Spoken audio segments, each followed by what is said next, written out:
زلمار ہار گیا تھا مگر اندھیرا ختم نہیں ہوا تھا، کیونکہ اس بار طاقت دشمن کے ہاتھ میں نہیں دوست کے دل میں جاگ اٹھی تھی۔ گولو جو کبھی سب سے اچھا دوست تھا اب خطرناک طاقت کا مالک بن چکا تھا۔ ابراہیم سپر کڈ اور آج پہلی بار اپنی طاقت سے نہیں اپنے دل سے ہار رہا ہے۔ کیا دوستی اندھیرے کو ہرا پائے گی؟ کیا سیاہ ہیرا سب کچھ چھین لے گا؟ ٹیلز ٹاؤن کو لائک، سبسکرائب اور شیئر کریں۔ روشنی نگر میں خوشی کا سما تھا، ڈھول بج رہے تھے، جھنڈیاں لہرا رہی تھیں، لوگ خوش تھے۔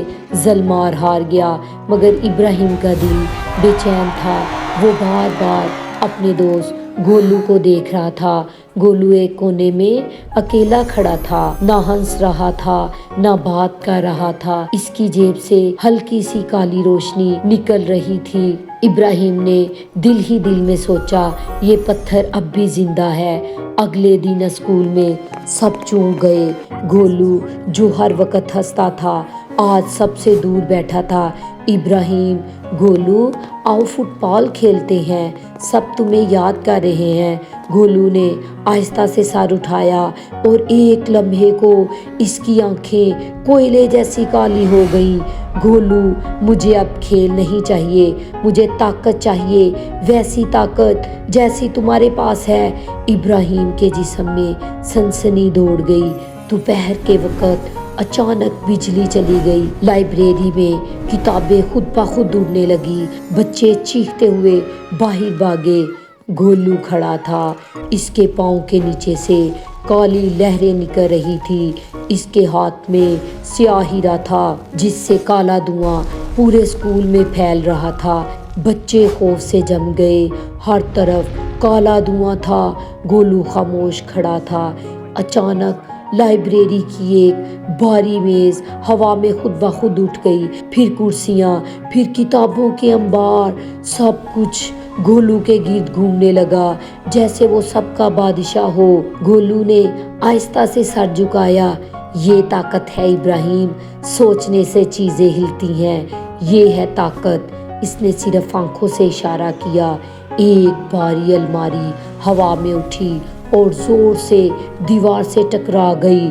دھڑام! ابراہیم نے اپنی بجلی نکالی، نیلی چمک فضا میں پھیل گئی، لیکن جیسے ہی اس نے آگے بڑھنے کی کوشش کی، گولو نے ہاتھ اٹھائے بغیر ابراہیم کو ہوا میں اچھال دیا۔ ابراہیم دیوار سے ٹکرایا۔ گولو زور سے ہنستے ہوئے، تم لڑتے ہو ہاتھوں سے اور میں لڑتا ہوں دماغ سے۔ کالے پتھر زمین سے نکلے اور ابراہیم کو جکڑ لیا۔ ابراہیم نے کوشش کی لیکن وہ ہل نہ سکا۔ پہلی بار ننھا محافظ واقعی بے بس تھا۔ اسکول کا میدان اندھیرے میں ڈوب چکا تھا، بادل گرج رہے تھے، زمین ہل رہی تھی۔ گولو نے سیاہ ہیرا آسمان کی طرف اٹھایا۔ گولو زور سے بولا، ابراہیم آج تم دیکھو گے اصل طاقت۔ ابراہیم نے بجلی نکالی لیکن اس کے ہاتھ کانپ رہے تھے۔ ابراہیم دل میں، یہ میرا دوست ہے، میں اس پر حملہ نہیں کر سکتا۔ گولو نے ہاتھ گھمایا، کالے پتھر لپک کر ابراہیم پر ٹوٹ پڑے۔ دھڑام! ابراہیم دور جا گرا۔ ابراہیم زمین پر پڑا، ہانپ رہا تھا، اس کی بجلی مدھم پڑ چکی تھی۔ گولو آہستہ آہستہ اس کی طرف بڑھا، اس کے قدموں سے سیاہ دھواں اٹھ رہا تھا۔ گولو ہنسی کے ساتھ، دیکھا دوستی کمزور بن جاتی ہے۔ گولو نے ہاتھ اٹھایا، کالے پتھر کا ایک بڑا مکہ بنا۔ اسی لمحے وقت جیسے تھم گیا، فضا میں روشنی چمکی، بابا صوفی کی آواز گونجی، ابراہیم تم ہارے نہیں ہو، تم رکے ہوئے ہو۔ ابراہیم کمزور آواز میں، بابا میں اپنے دوست کو نقصان نہیں پہنچا سکتا۔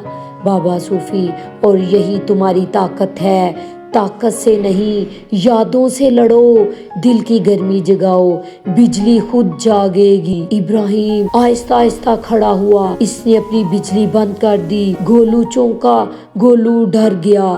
ابراہیم مسکرایا، حالانکہ وہ زخمی تھا۔ ابراہیم: نہیں گولو، مجھے اب یاد آ گیا ہے کہ تم کون ہو۔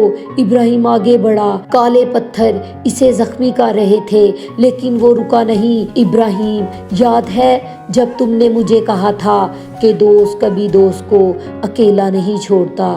گولو کے ہاتھ کانپنے لگے۔ سیاہ ہیرا چیخا، سرخ ہو گیا جیسے غصے میں ہو۔ گولو چیخا: خاموش ہو جاؤ۔ آنکھوں سے آنسو بہنے لگے۔ گولو نے زور سے ہیرا زمین پر دے مارا۔ سیاہ دھماکہ ہوا۔ گولو زمین پر بے ہوش پڑا تھا۔ ابراہیم نے اسے تھام لیا لیکن ہیرا وہ پھر سے غائب تھا۔ شہر میں سکون لوٹ آیا۔ رات کو ابراہیم کے گھر کی کھڑکی پر زلمار کی ہنسی گونجی۔ ہا ہا ہا، ہیرا ختم نہیں ہوا، وہ تو اب تمہارے سب سے قریب ہے۔ ابراہیم کی چھوٹی بہن سو رہی تھی۔ اس کے گلے میں ایک سیاہ لاکٹ چمک رہا تھا۔ ابراہیم نے لاکٹ کو غور سے دیکھا۔ وہ صرف چمک رہا تھا، کسی کو نقصان نہیں پہنچا رہا تھا۔ بابا صوفی کی آواز: ابراہیم، یہ لاکٹ برائی نہیں ہے، یہ تو رستہ ہے۔ اصل اندھیرا کہیں اور جاگ چکا ہے۔ ابراہیم چونک گیا۔ کیمرہ شہر کے ایک اور کونے کی طرف مڑا۔ پیارے بچوں، اس کہانی سے ہم نے سیکھا ہے اصل طاقت ہاتھ میں نہیں دل میں ہوتی ہے۔